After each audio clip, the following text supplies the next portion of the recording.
While I was sitting here doing this, I had an entire different direction originally that the video went and the flow and everything else, and I scrapped it. Why? Because it wasn't me exactly. I am to the point, I am honest, I am truthful, and it is everything I say is from me. Sometimes I have notes in front of me to keep me on track, which makes better flow in the video. But I did not like the last one I did. And what it was about was I talk a lot about Gen X childhood and the way we grew up and how things were and how we developed and how it influenced us and created us and the characters and the people that we are today. What you'll never see or hear Gen X do is talk about the dark side of our childhoods. We don't even discuss it amongst each other because Gen X, we know, we lived it, we were there, we saw the bad along with the good. We saw our friends that we lost along the way. We saw the tragedies that befell a lot of our generation, and we don't speak it. It's like two warriors that were in the same war and in combat. They don't have to sit and talk about it, and they don't have to bring it up to everybody else because when they go by each other, they know. They can see it in each other that they were there and that they saw it and they saw the same things and they did the same things, and it doesn't need to be discussed. That's the closest as I can use without you being there having lived it in order to describe what it is like when different Gen X get together and everybody never talks about the dark side. So I'm going to go a little dark side here when it comes to this. We were forced to grow up fast. Yes.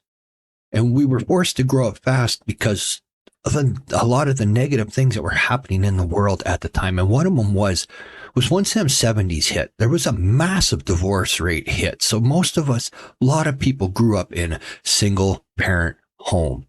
And if you weren't in a single parent home, things were already so bad economically at the time, and things were so bad that you probably had a parent that was never home because they were always working. So it was like being in a single home, and you were forced to grow up that way because they were so concerned with themselves and getting by and getting the rent paid or the mortgage paid on the house and making sure that there was some sort of food in the fridge to put on the table every night, that the kid in the home, us, was basically a second, sometimes even third and fourth thought when it came to anything that went on during the day, which left us on our own to our own devices to make our own decisions, live our own life, and grow up faster than kids should be. Now, I'm not advocating you coddle children nowadays. I believe good responsibility and having things like chores and getting a job when they're young, even if it's a paper route or something at least one day a week where they go for 3 hours and work. Many stores will do that. Businesses, you can get your young kid hired. Not a problem. But what I'm talking about is a lot of us, we had our first hustles when we were young, like 12 years old. We had paper routes, or we had this, we had different things, or you had some sort of side hustle where you got something. I mean, the idea that a kid could go and buy cigarettes at a store and say they were for their mom. Some of us had the hustle where you'd go and you'd buy the cigarettes, and then you would go to the schools and you would sell them to other kids because they didn't want to be seen getting them or buying them at a store, so their parents didn't know that they smoked. And the reason we were forced to get these side hustles is because we were on our own, and you needed to make the money because for a lot of us, we were on our own. You didn't actually go home. Many of us only went home late at night. Like you talk about the street lights on, but a lot of kids didn't even have to come home. You just had to call to say that you were going to be at someone else's house for the night, and that was it. So you needed that hustle. You made the money at a young age because that was how you survived. You needed to feed yourself. You needed to get your own clothes. You know, you had to get by. That's why we were forced to grow up. We literally had to grow up, look after ourselves, maintain ourselves, and feed ourselves at a younger age than anybody should be forced to. Now, it's not a complaint because like many Gen X, okay, we sit here and we think about it and we know with everything we went through, the good, the bad, no matter how horrible it was, many of us would not change a single thing that we went through in the past because it has made us the men and women that we are today. It has made us strong and resilient and tough, a toughness that most people don't have. I mean, when people sit there and think tough, they think because you could fight or this, you know, or whatever. But I had some guy sit there and comment when I talked about the Gen X tough, and he's like, well, you look about as tough as some dough. You know, well, I would like to sit there And I would like to know who this person is. I mean, that's the type of person where if someone would challenge, I'd be like, you know what? Let's set it up. Let's see. Because there is level different toughness. Because I could tell you this, there are many times where I got into a fight and I took an ass kick and I got beat up, but I didn't get beat because I'm always going to stand up at the end and face you for a second round or another round. And what I mean by Gen X is tough as most of us. The only way you're ever going to beat us, ever going to knock us down, and ever going to stop us from what we're doing is when we're dead. We don't collapse under pressure because of all the bad and the dark side of being a kid when we were that age. There's an example here, okay? I was completely on my own from the age of 12. I mean, out on the streets. That was the one thing with Gen X kids, was the major rise in the number of street kids started around that time. And then that's when you got into things like the stranger danger campaigns, and then the Nancy and her just say no to drugs campaign and stuff. And that was a lot because the Gen X kids had a high number of street kids. And you get me wrong, street kids weren't always homeless. You had a home, but you had one parent and you never went home because home was not really a good place.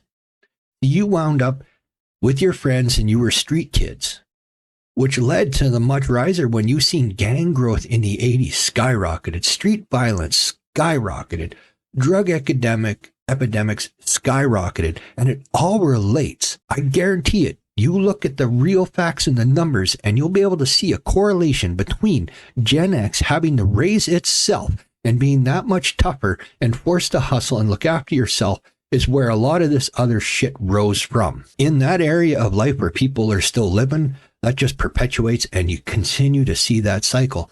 And that is a burden that lies with Gen X, because a lot of us did not break a cycle, but most of us did. We did. We didn't exactly raise our kids the way we were raised. Sometimes I don't want you to have to suffer all the stuff that I suffered. And we went a little too far. But a lot of us didn't go too far. And you'd see many Gen X parents with kids that are well behaved, very responsible, good work ethic.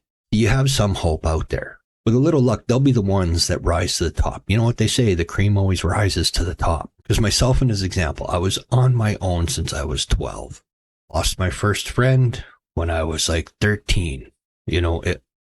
That's the way it was. We were that age. It was tougher. If you were a street kid on my own at 12, you had to find a way to get by, and you got by. And I essentially raised myself ever since. Yeah, I have 2 younger siblings, but we did not grow up together, and we were not raised together. Now we have great relationships because we all realize the same thing. And that is that I've said many times before, and a lot of people don't realize, Gen X doesn't go blaming the past for their bad decisions today, because we've realized that the good and the bad makes us who we are, and who we are isn't a negative thing. We're always growing, we're always changing, and we're always becoming better. Always better. Nobody becomes worse as the years go on.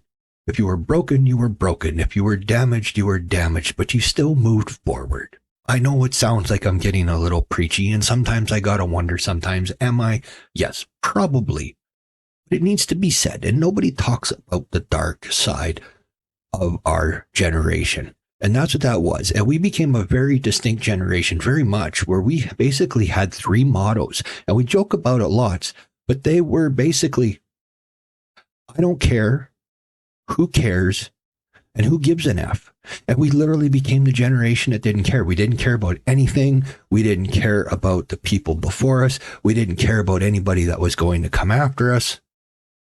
We had unusually extreme high rates of teen pregnancy amongst our generation. In fact, it was getting so bad in my area, all the high schools had to start putting in daycares in order to make sure the girls could still attend school, because the pregnancy rates amongst teens were so high.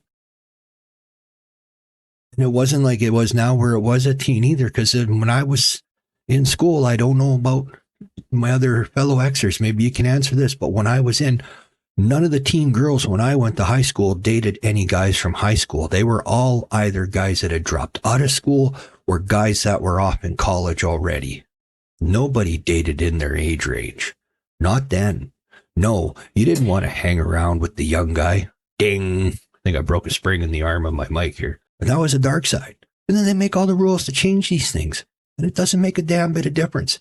Because you can't change human nature when it comes to that stuff. That can be a dark side of everybody. But it was specifically the dark side when it come to Gen X. You had to worry about the teen pregnancy. You had to worry sometimes about where you were going to eat and where you were going to sleep and if you were going to get jumped or beat up if you went somewhere. It takes both my hands to count how many times that I actually got jumped by 6 or 7 guys trying to walk home sometimes through the city and got beaten to a bloody pulp to the point where I was unconscious on the sidewalk. That was just the reality back then. It was a dark side of it, but it was the reality. And you would have to sit there and you would have to go out the next day and you would have to do it again. And a couple of them times, yes, one specific, worst beating, probably second worst beating I ever got in my life was me and my buddies. We went out because we had one thing most people didn't have now is we literally had clubs for teens. But there was no teenage kid acting in those clubs, man. There was booze and drugs and everything else that went on too, even though it wasn't supposed to be there, because no parents or adults ever went into these places.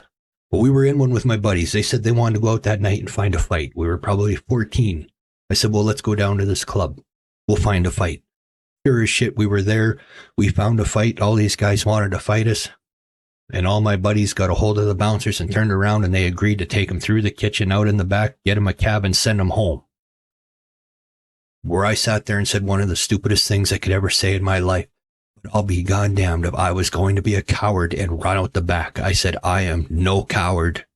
I am not going out the back. I am walking out that front door and going home. And I walked out that front door. And I made it about 10 feet before 6 guys were on me. And I got beaten unconscious. When I come to, I was in a pool of blood, half spitting, half choking on the sidewalk, getting up with some guy sitting there asking me if I'm all right. And I'm pissed off, giving him a shove, telling him I gotta beat it. I'm trying to make my way home, stopped twice and threw up blood. Finally made it home, in the door, straight down into the basement to get cleaned up. Decided to come upstairs and try and have a drink of water or something. I can't remember what. And by the time I got back upstairs, there were 2 cops sitting at my kitchen table. As I got home and I came in the door, my mother happened to see me as I quickly come in the door and ran downstairs. And she caught a glimpse of me from the living room, just covered in blood, head to toe. So, of course, she called the cops. And you want to know what those cops said when they asked about what happened? They said, can you identify the people? I said, yes, I can. They said, are you sure that's something you'd want to do? Because you know that if you do, then the next time you go out, you're going to get it even worse. So there's something a lot of people don't know about back then. Even the police understood that you didn't talk because you would get a bigger beating. Even the police knew back then that you didn't rat and they didn't force you to. Even they knew back then, the police knew the reality. That's the true dark side. Everybody knew these realities. Nobody crossed lines trying to force them into another direction. It's what it was. And it didn't change for a long time. Somewhere along the line, we became weaker. We became weaker because we didn't want the challenges in front of us and the hurdles anymore that made us tough. And we thought that these are too many hurdles. This is too rough. People are getting too hurt. People are too damaged. Too many people drink now. Too many people do drugs now because of what they had to go through. Well, that is BS, because I'm here to tell you that, to me, that is just pure weakness. Okay, you were one of the weak ones if you felt all of that crap while growing up when we did. And yeah, because of that, we lost friends along the way. And we all know it, and we all know why. And we all thought to ourselves for a moment, what a son of a bitching coward for what they did. But they were too damn weak to get by and survive. But it doesn't mean we didn't miss them and we didn't love our friends. Anyway, that's it for now. This is Drac saying until next time, peace out, everybody. And be happy and enjoy that times are better than they once were, no matter how rough it may seem. So long.